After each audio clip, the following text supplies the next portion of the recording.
নমস্কার বন্ধুরা, তোমরা সবাই কেমন আছো? আশা করি সবাই ভালো আছো। আমার চ্যানেলে তোমাদের সবাইকে স্বাগত জানাই। আজকে আমার লাঞ্চের থালিতে কি কি মেনু আছে তারই ভিডিও তোমাদের সাথে শেয়ার করব। এই গরমে লাঞ্চের থালিতে নিয়ে নিয়েছি গরম ভাত নয়, জলে ভেজানো ভাত। আর এই জলে ভেজানো ভাতের সাথে রয়েছে লবণ, ডিমের ভাজা, আলু সেদ্ধ মাখা।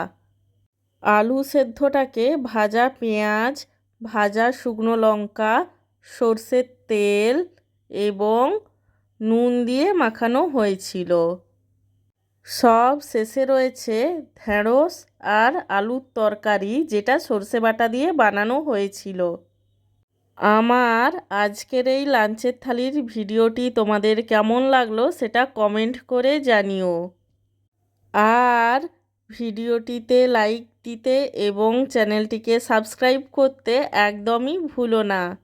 সব শেষে তোমাদের সবাইকে জানাই আমার তরফ থেকে অসংখ্য ধন্যবাদ ভিডিওটি দেখার জন্য।